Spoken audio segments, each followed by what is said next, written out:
Kristi Noem walked into Congress today expecting another policy hearing. Instead, she was met with raw grief, unanswered questions, and a confrontation that cut to the heart of America's deepest wound. On the anniversary of one of the darkest days in Buffalo's history, Congressman Tim Kennedy demanded to know why her testimony, pages long, filled with references to foreign enemies and border threats, never once mentioned the kind of terror that stole 10 lives in his own community. 10 families shattered in 123 seconds, yet not a single acknowledgement. This wasn't politics as usual. It was a test of whether leaders will confront the reality of domestic terrorism or hide behind distant threats. Mr. Chairman, I yield back. Gentleman yields. I now recognize Mr. Kennedy from New York for 5 minutes questioning. Thank you, Mr. Chairman. Secretary Noem, thank you for your time before this committee. Today is a solemn day for my community in Buffalo, New York. 3 years ago, on May 14th, 2022, a gunman, motivated by racism and hatred, drove 2.5 hours from his home to the east side of Buffalo to carry out an act of domestic terrorism. Equipped with enhanced body armor, a tactical helmet, and a semi-automatic rifle, the gunman opened fire at a local grocery store in a predominantly black community. In just 123 seconds, he took 10 innocent souls that day, severely injured 3, and traumatized countless other individuals. Because of this act of domestic terrorism, radicalized and indoctrinated online, and carried out in the name of white supremacy, families in my community will never be whole again. Buffalo now joins a growing list of communities impacted by mass shootings carried out by lone wolf, homegrown, domestically radicalized, disturbed individuals. Secretary Noem, in your written testimony today, there's not one mention of this kind of threat to the homeland. You refer to foreign terrorist organizations. You refer to aliens who are affiliated with foreign terrorism. You refer to arrests of suspected gang members. Not once do you mention the term domestic terrorism, domestic terrorist, or lone wolf. There's a gaping hole in your testimony today. You fail to reassure this committee or the American people that you'll protect the homeland from bad actors, radicalized right here in the U.S., like the gunman who opened fire on my community 3 years ago today. There's been a systematic, intentional effort by your department and this administration since January 20th to ignore the very real threat posed by domestic terrorism. This is a blatant negligence made abundantly clear by the administration's budget and by President Trump's broader actions to defund the Department of Homeland Security initiatives that track and prevent domestic terrorism.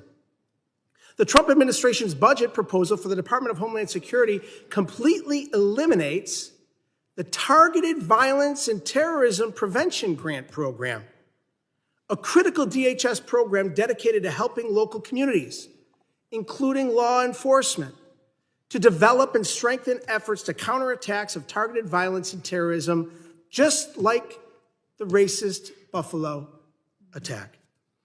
This exact grant program awarded nearly $1 million in the aftermath of the 514 shooting in Western New York to help close research gaps about the radicalization of domestic terrorists, develop violence prevention modules, and improve bystander intervention.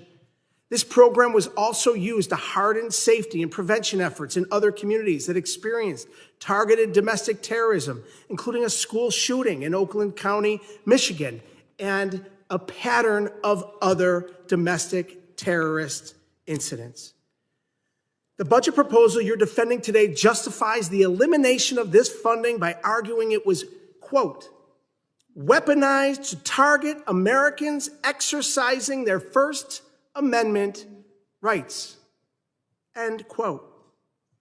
If the suggestion that an act of domestic terrorism, which took the lives of 10 innocent people and forever changed my community, qualifies as protected First Amendment speech, then explain that to the families of the victims who were killed that day. Under this administration, we have a Department of Homeland Security that is making excuses for domestic terrorists under the guise of free speech and insulting communities like mine, especially on a day like today, as we mark the anniversary of unimaginable violence and loss. We can do better, and we must do better. With that, Mr. Chairman, I yield back. Gentleman yields. I now recognize the gentleman from Alabama. And the silence in Noem's words raised a chilling question whose pain counts and whose safety gets overlooked. When Tim Kennedy began to speak, the room shifted. He wasn't reading statistics off a page or trading partisan jabs. He was carrying the grief of Buffalo straight into the halls of Congress. 3 years had passed since a young man fueled by racism and radicalized online drove more than 2 hours to deliberately hunt down innocent lives in a neighborhood grocery store. 10 people were murdered in less than 2 minutes. 3 more were left critically wounded, and the trauma of that day still hangs heavy over families who can never go back to normal. Kennedy's words reminded everyone that for those families this wasn't history, it was still happening. Every birthday, every holiday, every empty chair at the dinner table is a reminder of what was stolen. Yet in Kristi Noem's testimony not one reference appeared to this reality.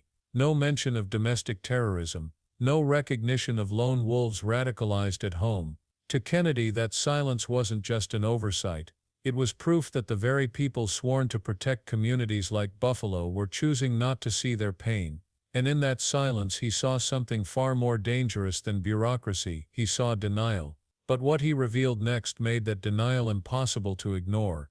Kennedy didn't hold back. He pointed straight to the pages of Kristi Noem's testimony, reading them like a ledger of what was prioritized and what was ignored.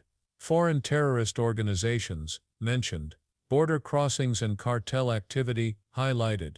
Arrests of suspected gang members, carefully documented. But domestic terrorism, the very threat that had devastated Buffalo and so many other American towns, was missing. Not a single line, not a single word. That omission, Kennedy argued, wasn't small. It was a gaping hole. Because while the Department of Homeland Security was busy focusing on dangers abroad, the reality was that many of the deadliest threats were growing right here at home. Radicalized young men in online echo chambers. Lone wolves convinced by hate-filled propaganda that violence made them powerful. Communities like Buffalo, Pittsburgh, Charleston, and El Paso have already paid the price. For Kennedy, this wasn't theoretical policy failure, it was personal betrayal. By refusing to name the threat, DHS was refusing to confront it. And that refusal didn't just leave communities vulnerable. It sent a dangerous message that the pain of American families shattered by domestic terror was less important than political talking points. But the testimony wasn't the only thing Kennedy exposed. The deeper problem stretched back to the budgets that shaped DHS priorities in the first place. Kennedy reminded the chamber that words on a page aren't the only problem, budgets reveal the truth. And when it came to funding, the truth was devastating. The Department of Homeland Security had quietly dismantled one of the few lifelines communities had to prevent tragedies like Buffalo. The Targeted Violence and Terrorism Prevention Grant Program once funneled resources into local law enforcement, schools, and nonprofits, helping them recognize warning signs before hate turned deadly. After the Buffalo Massacre, that program sent nearly $1 million to Western New York to fund research, create prevention modules, and train bystanders to intervene when they saw someone slipping toward extremism. It wasn't just Buffalo that benefited. Oakland County, Michigan received support after a school shooting. Other towns scarred by domestic attacks relied on those funds to build resilience and strengthen defenses. But the latest DHS budget proposal eliminated the program entirely, justifying the cut by claiming it had been weaponized against Americans exercising free speech.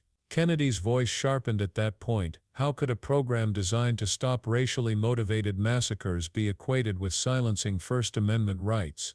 To him, the cut wasn't about free speech at all, it was about turning away from a growing danger. And the next argument revealed just how twisted that justification had become. The justification stunned Kennedy, and his outrage was palpable. DHS argued that the Targeted Violence and Terrorism Prevention Program was being misused to police speech. But to families in Buffalo, that explanation felt like an insult. Kennedy drove the point home. How could the cold-blooded murder of 10 people ever be mistaken for free expression? How could an act fueled by white supremacy, executed with military-style weapons, be written off as anything other than terrorism? For the families left behind, this wasn't a debate over constitutional theory. It was funerals. It was anniversaries drenched in grief. It was children growing up without parents, parents burying their children. And to suggest that this violence somehow lived in the same category as political opinion wasn't just wrong, it was dangerous. Kennedy framed the contradiction with brutal clarity. If government leaders equate domestic terror with free speech, they strip away the tools communities need to stop the next attack. Worse, they legitimize the very hatred that pushes extremists over the edge. His words drew a line in the sand. This wasn't about partisan ideology. It was about whether leaders had the courage to call murder what it was. And that's when Kennedy's confrontation turned sharply personal, forcing Kristi Noem herself into the spotlight. By this point, Kennedy's words weren't aimed at a faceless bureaucracy. They were directed squarely at Kristi Noem. He challenged her not as a policymaker delivering testimony, but as the official responsible for speaking to families who had already lost everything. Why, he asked, should they accept excuses? Why should they sit in silence while the Department of Homeland Security erases their suffering from its priorities? He painted a vivid picture: dinner tables with empty chairs, birthdays that would never be celebrated, anniversaries marked not with joy but with grief. To Kennedy, every omission in Noem's testimony wasn't just a missing phrase, it was another wound inflicted on communities already struggling to heal. And he made clear that this wasn't a debate she could dodge.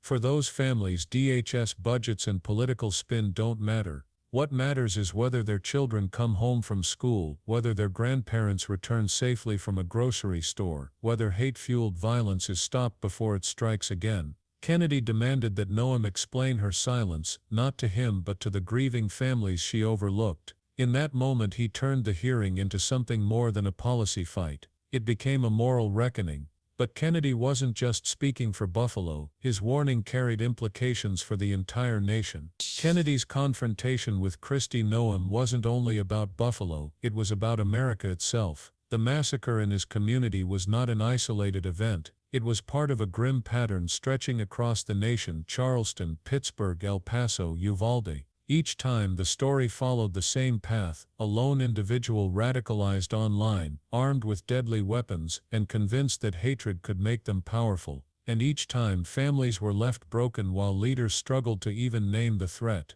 Kennedy argued that treating these attacks as one-offs only guarantees their return. Every time domestic terrorism is ignored or downplayed, extremists receive a dangerous signal that their actions will be dismissed as anomalies, not recognized as a systemic threat. And when prevention programs are cut, that signal grows even louder. This, Kennedy warned, was the true national security crisis, not only the violence itself, but the political reluctance to face it.